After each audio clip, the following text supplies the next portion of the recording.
ಕ್ರಿಸ್ತನನ್ನು ಪ್ರತಿಫಲಿಸುವಂತೆ ನಿಮ್ಮ ಆತ್ಮಗಳನ್ನು ವಾಕ್ಯದಲ್ಲಿ ಬಲಪಡಿಸುವ ಅನುದಿನದ ಧ್ಯಾನ.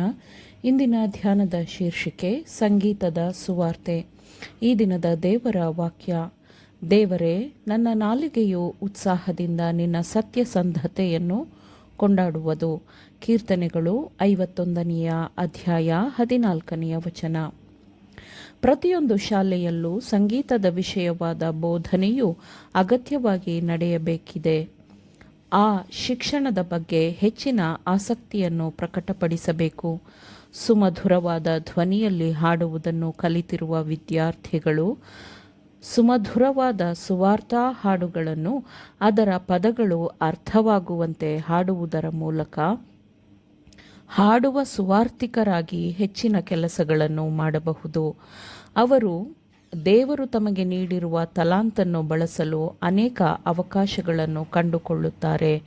ಅತಿ ವಿರಳವಾಗಿ ಯಾವುದೇ ರೀತಿಯ ಸುವಾರ್ತೆ ಸೇವೆಯ ಅನುಗ್ರಹವನ್ನು ಹೊಂದಿರುವವರಿಗೆ ಕತ್ತಲೆಯಲ್ಲಿರುವ ಅನೇಕ ಏಕಾಂತ ಸ್ಥಳಗಳಿಗೆ ಅವರು ಮಧುರತೆಯನ್ನು, ಬೆಳಕನ್ನು ಒಯ್ಯುತ್ತಾರೆ.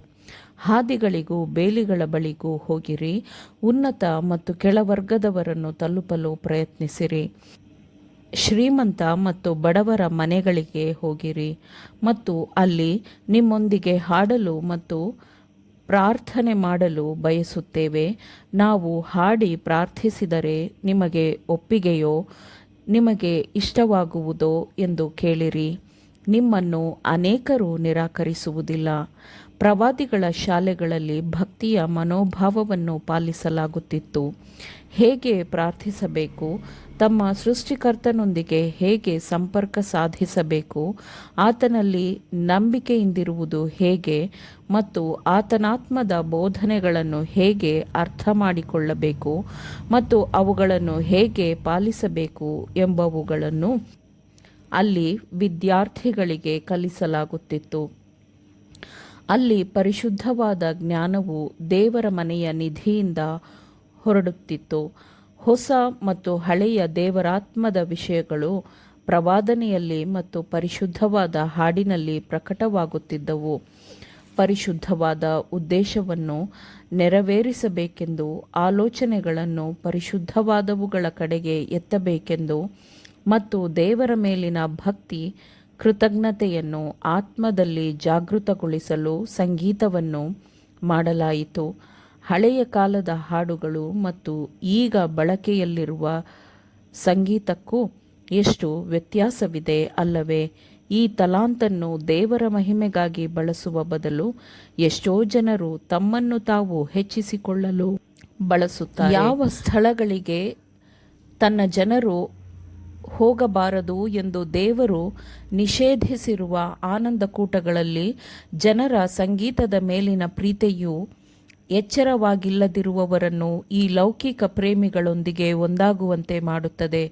ಸರಿಯಾದ ರೀತಿಯಲ್ಲಿ ಬಳಸಿದಾಗ ಹೆಚ್ಚಿನ ಆಶೀರ್ವಾದವಾಗಿರಬೇಕಾಗಿದ್ದ ಸಂಗೀತವು ಮನಸ್ಸನ್ನು ಕರ್ತವ್ಯದಿಂದಲೂ ನಿತ್ಯವಾದವುಗಳ ಬಗೆಗಿನ ಆಲೋಚನೆಗಳಿಂದ ದೂರ ಮಾಡುವ ಸೈತಾನನ ಯಶಸ್ವಿ ಆಯುಧವಾಗಿರುತ್ತದೆ, ಬಲೆಯಾಗಿರುತ್ತದೆ.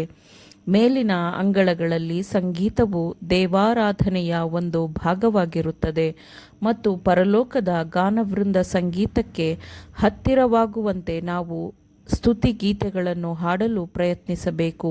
ಈ ಸಂಗೀತ ಶಿಕ್ಷಣದಲ್ಲಿ ಧ್ವನಿಯ ತರಬೇತಿಯು ಅತ್ಯಂತ ಪ್ರಮುಖವಾದ ವಿಷಯವಾಗಿದ್ದು ಅದನ್ನು ನಿರ್ಲಕ್ಷಿಸಬಾರದು. ಧಾರ್ಮಿಕ ಸೇವೆಯ ಭಾಗವಾಗಿ ಹಾಡುವುದು ಪ್ರಾರ್ಥನೆಯಂತೆಯೇ ಆರಾಧನೆಯ ಕ್ರಿಯೆಯಾಗಿದೆ. ಆಮೇನ್. ದೇವರ ವಾಕ್ಯಗಳನ್ನು ಶ್ರದ್ಧೆಯಿಂದ ಆಲಿಸುವವರು ಮಾತ್ರವೇ ಆಗಿರದೆ ಪಾಲಿಸುವವರೂ ಆಗಬೇಕೆಂದು ನಿಮ್ಮನ್ನು ಉತ್ತೇಜಿಸುತ್ತೇನೆ. ಪರಿಶುದ್ಧಾತ್ಮನ ಸಹಾಯದಿಂದ ಆಲಿಸಿದ ನಿಮ್ಮೆಲ್ಲರಿಗೂ ಧನ್ಯವಾದಗಳು.